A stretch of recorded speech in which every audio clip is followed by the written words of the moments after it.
Good morning विद्यार्थियों, समाधान classes के यूट्यूब चैनल पर आपका हार्दिक स्वागत एवं अभिनंदन। राजस्थान डेली करंट अफेयर्स की क्लास में आज अपन बात करेंगे 5 मार्च 2025 जो भी राजस्थान के करंट अफेयर्स से संबंधित प्रश्न हैं उनके बारे में। आज अपन बात करेंगे बजट 2025 सब्बोस की जो अपनी महत्वपूर्ण प्रश्नोत्तरी चल रही है वो जारी रहेगी।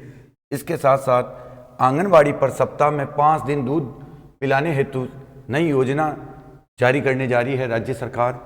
उसके साथ साथ साइकिलिंग में पदक जीतने वाली खिलाड़ी कौन है राजस्थान की, तो शुरुआत करते हैं आज की अपन। ये रहा कल के लिए जो आपका प्रश्न था, राष्ट्रीय मतदाता दिवस कब मनाया जाता है। इस प्रकार के प्रश्न मैंने बताया आपको कहीं ना कहीं एग्जामों में घूमते रहते हैं। राइट आंसर होगा 25 जनवरी को राष्ट्रीय मतदाता दिवस मनाया जाता है। आज की शुरुआत करते हैं अपन पहले प्रश्न के साथ। आंगनबाड़ी पर सप्ताह में 5 दिवस दूध वितरण हेतु कौन सी योजना चलाई जाएगी। वेरी इंपॉर्टेंट प्रश्न है ये। जिस तरीके से सभी राजकीय विद्यालयों में पहली से 8वीं तक के सभी बच्चों को सप्ताह भर दूध पिलाए जाने की योजना चल रही है, उसी प्रकार अब इस योजना को आगे बढ़ाते हुए भजनलाल सरकार ने आंगनबाड़ी में भी 5 दिवस दूध पिलाए जाने की घोषणा की है और उसके लिए एक योजना चलाई जाएगी। उस योजना का नाम बताना है अपन को।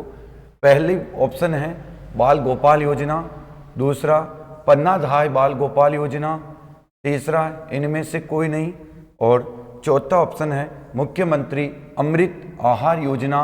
राइट आंसर होगा डी, मुख्यमंत्री अमृत आहार योजना नाम से आंगनबाड़ी के बच्चों को 5 दिन सप्ताह में दूध पिलाने के लिए योजना चलाई जाएगी। आपको मैं एक जानकारी और दे दूं, गहलोत सरकार के समय राजकीय विद्यालय में जो दूध पिलाने की योजना चल रही है उसका नाम बाल गोपाल योजना था। उसको भजनलाल सरकार ने परिवर्तित करते हुए इसी बाल गोपाल योजना का नाम पन्ना धाय बाल गोपाल योजना कर दिया है और आंगनबाड़ी के लिए मुख्यमंत्री अमृत आहार योजना चलाई जाएगी। आज का अपना अगला प्रश्न है, जूनियर एशियन ट्रैक साइकिलिंग में 2 रजत 2 कांस्य पदक जीतने वाली खिलाड़ी कौन है। यह भी बहुत अच्छा प्रश्न है। खेल खिलाड़ी वाले प्रश्नों में ये काफी उपयोगी रहने वाला है। आइए देखते हैं अपन इस प्रतियोगिता में किसने 2 रजत और 2 कांस्य जीते हैं। हर्षिता जाखड़, मोनिका जाखड़, अवनी लेखरा, अभिषेक अग्रवाल। राइट आंसर होगा हर्षिता जाखड़ ने जूनियर एशियन ट्रैक साइकिलिंग में 2 रजत और 2 कांस्य पदक जीते हैं। जानकारी के लिए मैं बता दूं, ये हर्षिता जाखड़ श्री गंगानगर निवासी है। ध्यान रखना, चर्चा में रहने वाली खिलाड़ी है। इनके यदि खेल की बात पूछे तो ये साइकिलिंग ट्रैक साइकिलिंग के लिए जानी जाती है। आगे बढ़ते हैं अपन। राजस्थान में दिसंबर 2024 तक ऊर्जा की कुल अधिष्ठापित क्षमता कितने मेगावाट हो गई है। ये फिर से इंपॉर्टेंट प्रश्न आज का। इस प्रकार के प्रश्न आपको बहुत सारे एग्जामों में देखने को मिलेंगे। जैसे ही आर्थिक समीक्षा आती है और इस प्रकार का प्रश्न निकल के पेपर में छपने वाले प्रश्न बन जाते हैं। कुल टोटल उत्पादन क्षमता पूछी है ऊर्जा की अधिष्ठापित क्षमता। ए ऑप्शन है 6830 मेगावाट, बी 8,89,446 मेगावाट, 26,508 और 26,325.19 मेगावाट। राइट आंसर होगा डी, 26,325.19 मेगावाट आर्थिक समीक्षा के अनुसार 2024 में अधिष्ठापित ऊर्जा क्षमता है राजस्थान की। तो ये आंकड़ा आपको ध्यान में रखना है। इसके साथ साथ यदि मैं विद्युत क्षमता की बात करूं तो विद्युत उत्पादन में कितनी मेगावाट उत्पादन हो रहा है, किस सेक्टर से कितना हो रहा है, यह भी आपको ध्यान में रखना है।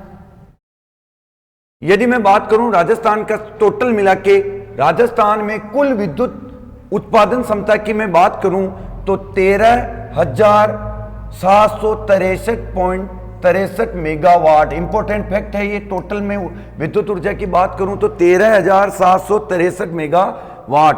ये टोटल विद्युत उत्पादन क्षमता किस किस सेक्टरों से है तो RREC Rajasthan renewable energy corporation limited, Akshay ऊर्जा। आपको ध्यान हो तो राजस्थान राज्य अक्षय ऊर्जा डिपार्टमेंट है जो प्रत्येक सेक्टर में ऊर्जा को बढ़ावा देने के लिए कार्य कर रहा है। और इसके साथ साथ RSMML Rajasthan state mines and minerals limited तथा निजी सेक्टर के जो भी उद्योग वगैरह लगे हुए हैं, जो भी पावर प्रोजेक्ट लगे हुए हैं, इन सब योजनाओं को मिलाकर राजस्थान की कुल विद्युत उत्पादन क्षमता 13,763 है। ये विद्युत उत्पादन क्षमता किन किन सेक्टरों से कितनी प्राप्त हो रही है? तो मैं पवन ऊर्जा की बात करूं तो 4,414.12 मेगावाट। यदि मैं सौर ऊर्जा की बात करूं 5,482 मेगावाट। यदि मैं जल या तापीय विद्युत की बात करूं 3,742 मेगावाट। यदि मैं बायोमेस मास की बात करूं तो 124.85 मेगावाट। इन सेक्टरों से मिला के ये ऊर्जा टोटल उत्पादित हो रही है, विद्युत उत्पादन क्षमता। इसमें कभी कभी ये पूछ लिया जाता है कि राजस्थान में विद्युत उत्पादन क्षमता में सबसे बड़ा सेक्टर किस उत्पादन से होता है या किस सेक्टर में सबसे ज्यादा विद्युत उत्पादन क्षमता है? तो ध्यान रखिएगा, आर्थिक समीक्षा 24 के अनुसार सौर ऊर्जा में 5,482 मेगावाट के साथ सबसे ज्यादा विद्युत उत्पादन क्षमता विकसित हुई है। आगे बढ़ते हैं अपन। भारतीय पशु कल्याण बोर्ड के द्वारा जीवन पर्यंत पशु सेवा के लिए प्राणी मित्र पुरस्कार 2025 तथा जीव दया पुरस्कार 2025 किसे दिया गया है? पर्यावरण को बढ़ावा देने के लिए और पशु देख रेख, पशुओं के कल्याण के लिए कार्य करने वालों को ये पुरस्कार दिए जाते हैं। तो भारतीय पशु कल्याण बोर्ड के द्वारा प्राणी मित्र पुरस्कार किसे दिया और जीव दया पुरस्कार किसे दिया? ए ऑप्शन है हर नारायण सोनी जोधपुर को, बी है मास्टर चैतन्य एम सक्सेना जयपुर को, सी ए व बी दोनों को, डी इनमें से कोई नहीं। राइट आंसर होगा सी ए व बी दोनों को ये पुरस्कार दिया है। यदि मैं बात करूं प्राणी मित्र पुरस्कार तो वो मिला है हर नारायण सोनी जोधपुर को। यदि मैं बात करूं जीव दया पुरस्कार तो ये मिला है मास्टर चैतन्य एवं सक्सेना जयपुर को। दोनों चीजें आपको ध्यान में रखनी है। अगला प्रश्न है खान और खनिजों के लिए उत्कृष्टता केंद्र कहां स्थापित किए जाएंगे? बजट का प्रश्न है ये, याद रखिएगा। 2025-26 बजट के अनुसार खान व खनिजों की उत्कृष्टता बढ़ावा देने के लिए उत्कृष्टता केंद्र कहां स्थापित किया जाएगा? ए ऑप्शन है जयपुर में, बी बीकानेर में, सी जोधपुर में, डी अजमेर में। राइट आंसर होगा जयपुर। जयपुर में ये उत्कृष्टता केंद्र स्थापित किए जाएंगे। आगे बढ़ते हैं अपन। अपना अगला प्रश्न है Rajasthan institute of medical science, RIMS कहते हैं जिसको, जयपुर में है ये, के विकास हेतु कितने करोड़ रुपए का व्यय किया जाएगा? यह भी इंपॉर्टेंट प्रश्न है। बजट घोषणा 2025-26 के अनुसार राजस्थान मेडिकल जो अपना डिपार्टमेंट है इंस्टीट्यूट, उसके लिए कितनी करोड़ रुपए की राशि का प्रावधान किया है? ए ऑप्शन है 1,000 करोड़, बी 800 करोड़, सी 600 crore, D 500 crore. Right answer होगा डी 500 करोड़ रुपए का व्यय किया जाएगा। आगे बढ़ते हैं अपन।